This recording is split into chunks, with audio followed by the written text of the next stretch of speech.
All right, we're live. GN, Great. everybody. Welcome to what's going to be another great DevNTell. So, if you didn't know, DevNTell is a 30-minute window for builders to showcase something they're passionate about or have been working on in Web3. This can be an awesome project you've been working on, demonstrating unit testing best practices, automation goodies, smart contracts, how to structure a project, etc. Basically, if you got a passion for something, this is your opportunity to share with the community. And today I'm ecstatic to introduce to you Naz. DD members, you might know Naz, who's going to be giving us a overview of this project called the Hashleap. Welcome, Naz. Thanks, Rob. Thanks for having me. I'm very excited to be here. Yeah, just a little background about myself. Should I start, or do you have anything else, Rob? Yeah, certainly. Yeah, please tell us a little bit about Yeah. yourself. Great. Okay. So yeah, of course, my name is Nas, and I'm a software engineer with more than a decade and a half experience in startups. Before Hashleap, I co-founded a company called Rodeo with two other co-founders to provide analytics to gig workers, for which we raised about $1 million in pre-seed. I architected and built the first MVP along with the initial engineering team I brought in. It is still going strong. Before Rodeo, I was engineering director at Wise, which many of you probably know. Previously, it used to be called TransferWise, where I led the engineering teams spread across different time zones. I was also one of the first engineers at Deliveroo, where I helped develop and scale the product and the engineering teams. I worked at a few other startups, one of which was acquired by TripAdvisor. So yeah, that's about me. Um, shall I jump in about the Hashleap knob, or do you have anything else? Yes, just before we get into that's quite a background you got and very impressive. Okay. How did you find yourself getting into Web3 and getting into developer dev? Okay. So let me cover developer now, then I can uh, cover the web because I think that might just lead into the Hashleap story. So developer DAO, actually it was Will Kempster who introduced me to developer DAO. Will and I basically just by chance work from the same WeWork office in London. I mean, he's great. And we started talking about things, and I basically introduced him to Hashleap. And then basically he said, okay, you know what, we have this initiative, Developer DAO, and this is what we do. And I think Developer DAO, when I heard about it, I think it's a great initiative to educate developers in Web3 and bring them together. So yeah, I joined Developer DAO. I think I have voted like on few proposals so far, which is great, and I would love to be involved in more things. Yeah, and I think the a few other things that I've seen recently, Developer DAO that's doing like around Press Start and DD Fellowship and the perks, the Get Perks platform. I think those things are pretty good in terms of, let's say, giving initial boost to people who want to build something in this field. So yeah, that's what Developer DAO. So Web3. So off and on, I mean, all and most of the engineers, like I think we have been dabbling here and there with, let's say, blockchain, or let's say someone in our group is doing that. So I have not been very deeply involved until 2020. So around that time, when I think Ethereum started to go for proof of stake, I think then around that time I started digging a bit deeper into it. And surprisingly, around beginning of 2022, I had end of 2021, beginning 2022. Yeah, I had some tokens lying around, and I uh, I basically wanted to get rid of them, if possible, without incurring any taxes. So I looked around to either donate or maybe use them to buy something, basically, instead of going and selling them. But it was actually quite hard to find anything easily. And which was quite frustrating, considering crypto is such an efficient way to transfer value. So after doing a bit of research, I started. to build a dApp for donations, basically. Um, and as it happens, you rarely end up with the same product or idea that you start with. So after getting some very useful feedback from some friends and initial users, I kind of moved Hashleap to what it is now, basically. So that's kind of the background. Any questions on top of that? No, well, I mean, that's a perfect segue right into it. But Yeah, that's very, yeah, that's an awesome background story. But cool. yeah, we'd love to get into Hashleap. Cool. Thanks. So I will basically jump into, I'll share my screen and I'll share like about a few slides and talk about Hashleap, and then basically I'll jump right into the demo, basically. So let's see, sharing screen is always fun. So let me try that. Okay. Um, Share screen. Screen. I think this is the one I want to share. Okay, let me first present. Okay, don't want to do this. Okay, is it? Can you see my screen now? Yes. Yep. Yep. Okay, great. Okay, so yeah, so we are talking about Hashleap today, and Hashleap is basically a Web3 payments and financial management platform. So what are we trying to do with Hashleap? So basically, so if you think the businesses who accept and pay in crypto have a hard time basically managing and reconciling their finances, leading to frustration, loss in productivity, and they spend a lot of time basically in keeping track of that of their finances. So we are trying to help in the management, at least in the beginning, to help people manage their crypto finances, basically.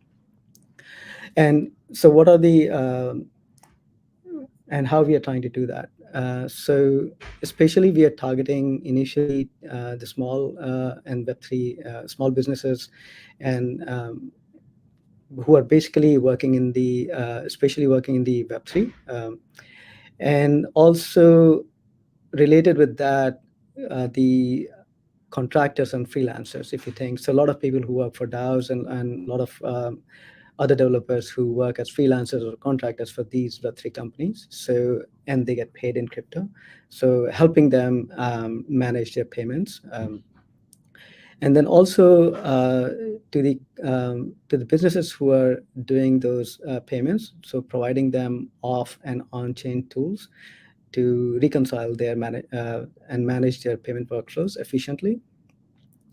And the main idea is basically to help save them their time and money by providing integrations and complementary products. As we are underway to add some of those, and quite a lot of that has already been done so far. Let's go to the next screen. So far, from the product point of view, we have a couple of things.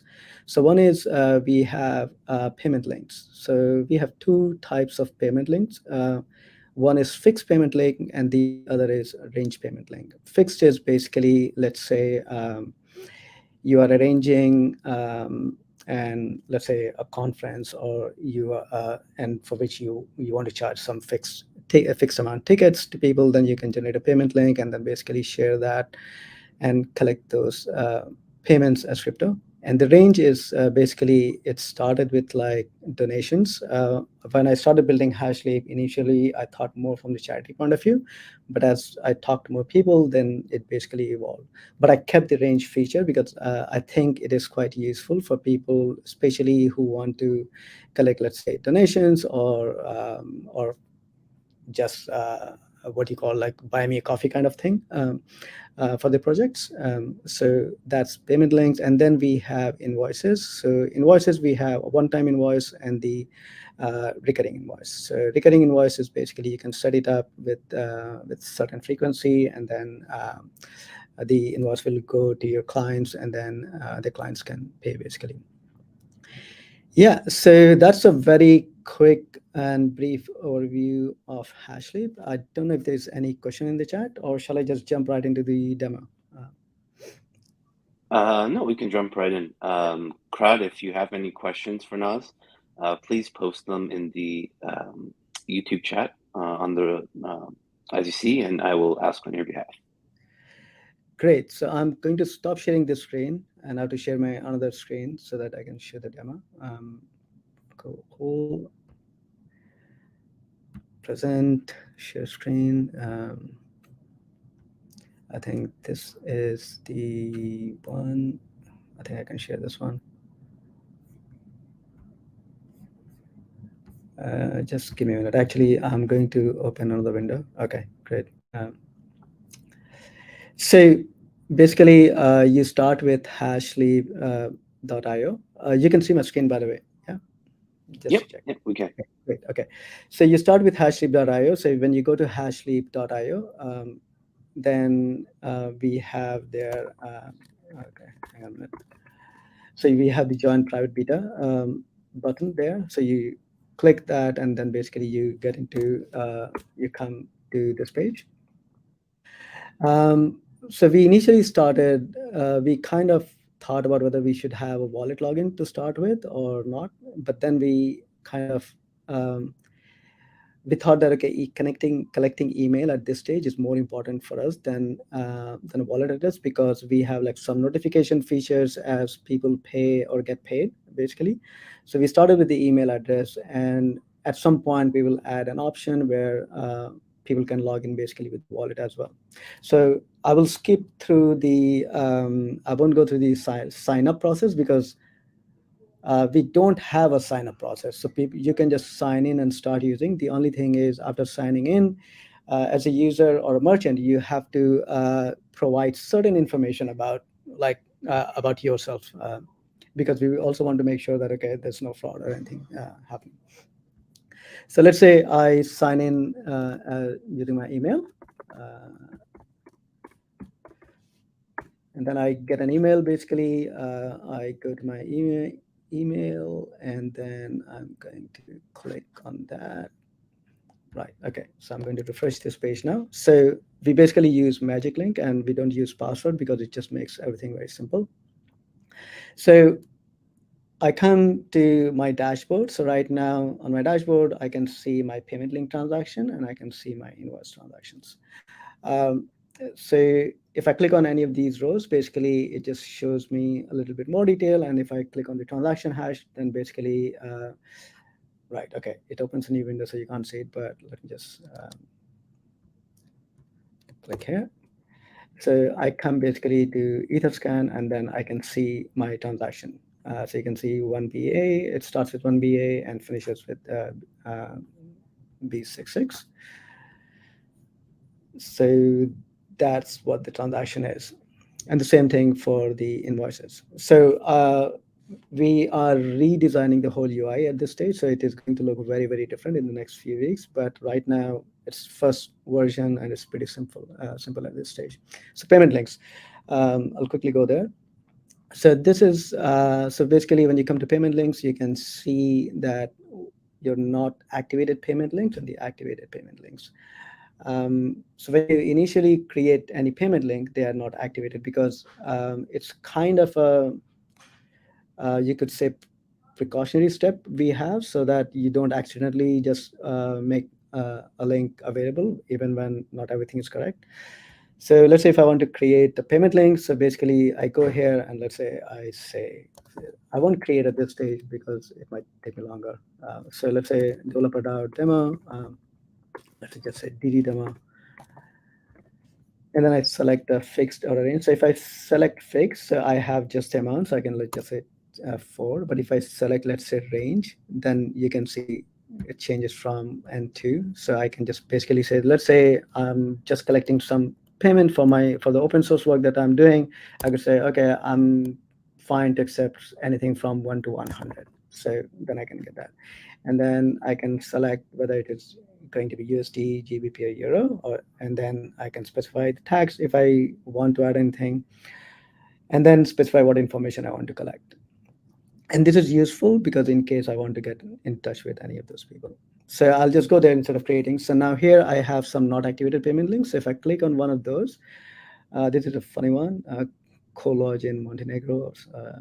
So this is, let's say, if I click on this one, which is a fixed one, and I click, so this is not activated. Once I activate it, it will move from here to the bottom. So let's not activate this, and I just want to see the preview. So this is how the payment link looks like, right? So this is for the conference ticket, and it's pretty simple, and I can collect this. And since it is not activated, then it says requires activation. So let me, oh, actually, you can't see it. Sorry. It's a new window. So this is how the payment link looks like. But it requires activation. So let me pick one that doesn't require activation. Let's say a donation for open source work. And then it's again preview. I click and then I bring it back here. So you can see that this is my, so these are the couple of information I'm collecting. And I can basically say that, okay, because we are saying that, okay, total due must be between 5 and 5,000. That's what. So this is the view for the user who is paying basically. So I can say, let's say 6, 5, and then I just basically connect my wallet. So I think I have enough money in my Ethereum wallet. Let's see. Okay, Ethereum connected, and then I select a token. So now at this stage on Hashleap, you can use 5 chains and few stable coins to collect tokens. We, and those 5 chains are basically EVM chains: Ethereum, Polygon, Avalanche, Optimism, and Arbitrum. We'll add more chains as we go along and more tokens as well. But initially, to start with, we have to start somewhere, and then these are the ones where we thought which are mostly used. So that's what we have, and then it has the added security of, because a lot of times people end up sending money, their tokens from one chain to the other chain without realizing, and their tokens get lost. So in this case, if you see that these are the tokens I, as a merchant, have specified that I can accept, I will accept. And when, let's say it is when the user is about to pay, then those are the only tokens that they will see basically in the UI, what we are seeing now. So for example, if you see, and these are the tokens we are picking up from their wallet. So for example, here, if I go to, let's say, MetaMask, so this is what we have, like DAI, you can say 3108, and then we are not showing Ethereum because you can't pay using Ethereum in this. So if I select, let's say, one of this, then basically we convert that 5 GBP to however much DAI it is going to be live. So now it says that, okay, 6.23 DAI. And then if I click on pay, obviously you just connect with MetaMask, and then right now I'm connected with MetaMask, so that's what I'm going to be using, and then I'll just pay using that. Let me reject that for now. So yeah, that's pretty simple. And the moment you pay, and then the transaction appears in your dashboard, basically up here. So this is payment links, and obviously you can disable or enable payment links. So right now it is active, but if I want, I can. So this is already disabled. So but this one is active, so I can disable it, and I can enable it again later on. Let's go through the invoicing very quickly. So invoicing, so we have, as I mentioned earlier, the recurring invoices and the one-time invoices. So recurring invoices are shown here, and then these are the invoices that are awaiting payment. And then we have, and these are the invoices that I either cancel or some are paid basically. So this is cancel, and this is paid. I don't think now I have enough time to create an invoice, so I'll probably just go through one that is already created actually. But this is how basically it looks like if you want to create one. So you can select, it's pretty usual stuff. You select your usual due date when you want to get your invoice paid, title, your basic denomination. You can add the client here. So I have like few clients up here. if you have existing one, you can just select one, or you can just create one here, and then you can add that. So if I select a recurring invoice, then basically I will select a frequency, like how frequently I want to get this invoice sent, and then basically I can select, and then based on that, it will work out the next invoice date. And here we have like some notes we can add, and then basically the invoice items, the usual stuff. So can I type anything? Okay, let's say development work, development work, and then unit price. Let's say it's 50 per hour. So let's say 2, and then I have 2, and then tax 0. If I say discount, so let's say it's 80, and then I can add, and then basically I can create the invoice. And once you create the invoice, then the other thing that you may have noticed, that whenever I'm creating the invoices or the payment links, the there is a subdomain attached to that. So let's say tomorrow you sign in to Hashleap as developer DAO, then all of your URLs will start with developer DAO. So for example, let me open this invoice, view invoice. So you can see here as dog fooding limited. So we give a subdomain to every user or every merchant, so that you can tell them that, okay, so that you can tell your clients that, hey, if you are receiving an invoice from us, then yeah, look at the URL. And also we follow certain algorithm for the invoice numbers, so that if your clients know that, then basically they will know that, okay, this invoice is actually coming from you. So it's hard to fish basically, unless you totally miss that part. So this is how invoice looks, but this one, since it is canceled, so I don't have the, oh, sorry, I'm like totally in a different window. Okay, come here. Yeah, that's what I was saying, that, okay, so it will be developerdao.hashleap.io. Now this invoice has been canceled, so obviously I can't pay for this.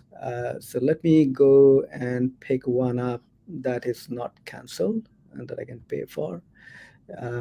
And you can see here that I can send a reminder. If I send a reminder, then basically, because some customers, they basically asked us that, you know what, it becomes really hassle, that whenever we send invoice, then we have to go and ask our customers, or our clients, that, hey, have you received the invoice? And then it's kind of painful for them also to reply that, hey, yes, I've received it. So we added this send reminder feature, and we also have like some protection over it, so that people don't end up spamming their clients. So you can only send like one reminder every 24 hours currently. So you send a reminder, and then your client gets email, and if they see it, then you can see here that, okay, they have seen your invoice at this time. So we are like totally fine with that. And then so obviously you can also see the PDF. So okay, it has opened in a new window, so let me just go back to that. So this is the PDF. So you can see there's a PDF, and once the invoice gets paid, then the client and you both receive an email from Hashleap where you have the PDF for the invoice, as well as the receipt as PDF for the invoice for your records, which basically you can go and give to your accountants if you want to. Yeah, so PDF I've gone through, and we also have added one more thing here called settle. Settling is basically, in some cases, people end up paying, let's say, from what do you call, the exchanges or through some other means. So in that case, we don't mark the invoice as settled on Hashleap. In that case, then you can just go to settle. In some cases, people end up paying using fiat, then even you could just mark it as fiat and then add a reference and then close it. And then your invoice gets settled. Or you can say crypto, and then basically you select your chain and then add the transaction ID. Once you add the transaction ID, we basically do some checks. Let me see what fails here now. So, okay, so I can't do anything. So yeah, since it didn't find anything on Polygon, so we throw the error about that. But if you add a transaction that exists on Polygon, then we look at the value, and then if the value matches, then we mark it as complete, basically. So Yeah, I think there are other things maybe, but I think we are adding like few other things. We are rehauling um, the whole UI, and we are adding a lot more things. And in fact, so that people can even add multiple wallets. Um, yeah, um, I think we have 5 minutes, so I'll stop sharing my screen now. And if you have any questions, I would love to handle them. Yeah, man, this is really cool. Well done. Thank you. How many other people are you working with? Is it just you or?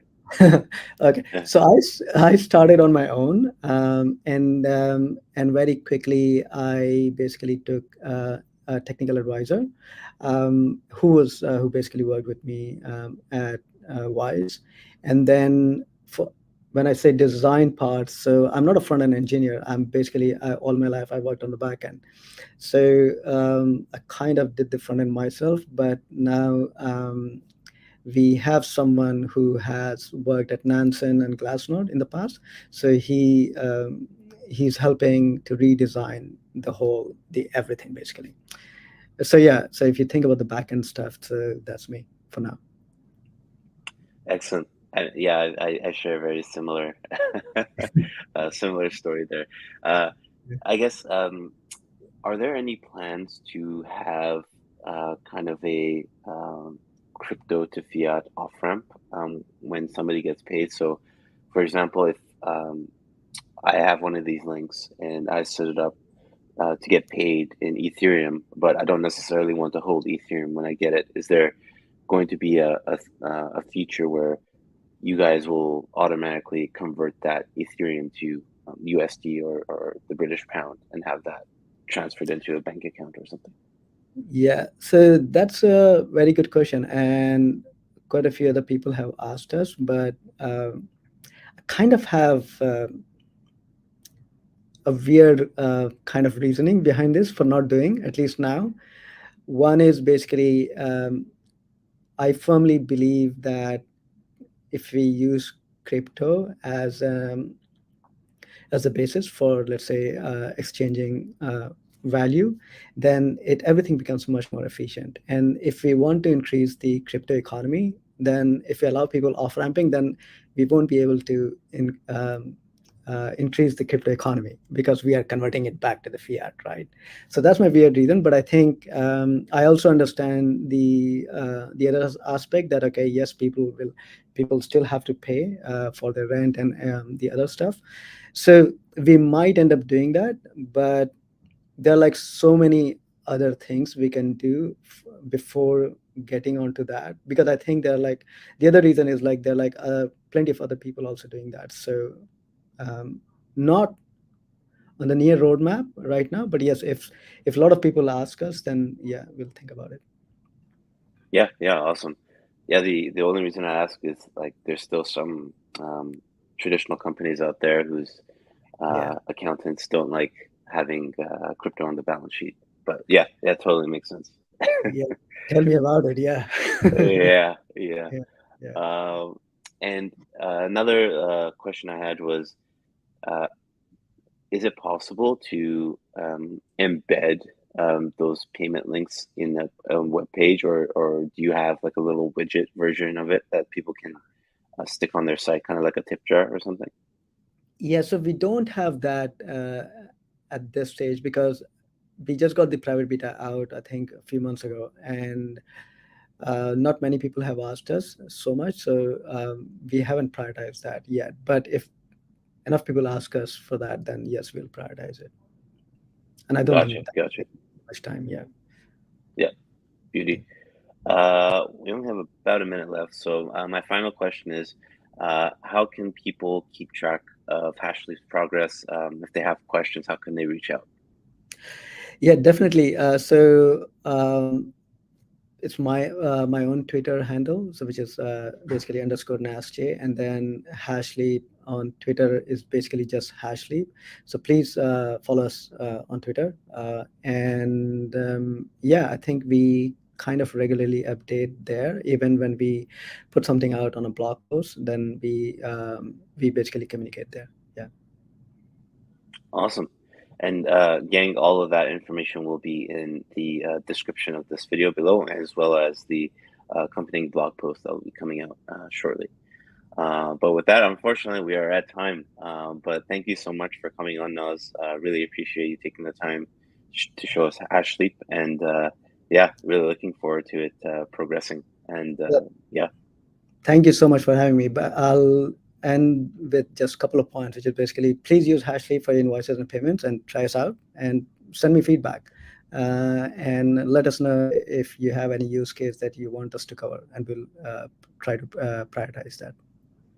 excellent. Yeah, yeah, you heard it here, folks. uh, and with that, I want to reveal the QR code for everybody here to scan to claim your kudos for watching DevNTell in its entirety. So what you'll want to do is take a QR code scanner, a regular QR code scanner, not one from your crypto wallet. Scan this code and claim your mint kudos. So this link will be good for the next hour. So again, take out your QR code scanner, your regular one, scan this and claim your kudos. And as I have a special link for you that I will share shortly. Thank you. Thanks. Yes, no problem. And with that, I want to wish everybody a very happy Friday, happy weekend, and we'll see you back here next week. All right, gang. All the best. Cheers. Thank you.